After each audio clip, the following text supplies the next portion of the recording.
Сәлем достар, бүгін сіздерге біздің апталық азық-түлігімізді сатып алуымызды көрсетемін.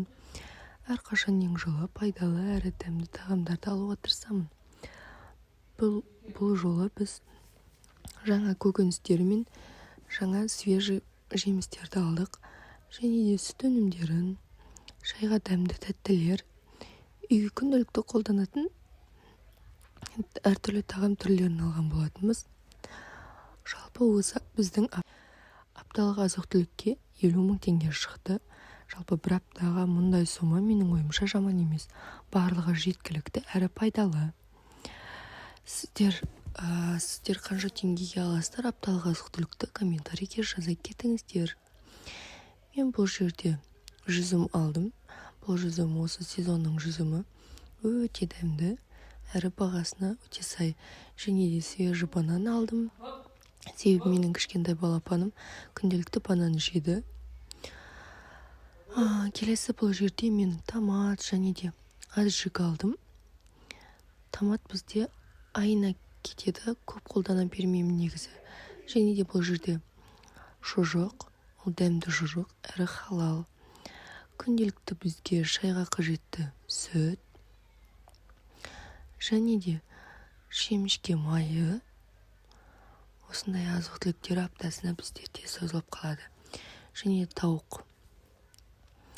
Біз тауықты арасында тамаққа қосып тұрамыз. Басқаша тамақтар жасаған кезде. Және де мен бұл жерде 2 түрлі сусын алдым. Сарыағашты мен бұл жерде өзім үйден лимонад жасайын деп алдым. Міне бұл жерде бізде алдым. Бұл біздені біз футбол көруге. Мінеки бұл жерде бір апталық, тағы бір келесі апталық азық-түлігіміз. Бұл жерде алма шырыны. Және де бұл біз негізі біздені жиі аламыз, байқаған болсаңыздар. Және де алма шырынын апта сайын аламыз. Мен бұл азық-түліктерді жалпы 8500 теңгеге жобасында алған болатынмын. Екінші азық-түлікті міне ұн алдым. Біз ұн өнімдерін көп қолдана бермейді екенбіз үйде. Міне тағы да банан апталық қызымның қажеттілігі. Және де асқабақ тамаққа қосқанға өте дәмді болады. Кішкентай балаларға өте пайдалы күз мезгілінде, бойына жақсы дәрумен сіңеді. Бұл вафли бізде шаймен ішкенге қажетті. Және де бұл шоколад, кішкентай формадағы Twix. Келесі бізде пельмен. Мұны мен арасында ғана қолданамын.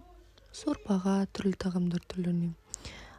Келесі бізде шоколад милка, биос кішкентай, сникерс. Және де колбаса. Бұның барлығы осы жерге бағасын көрсететін боламын. 8467 теңгені құрады.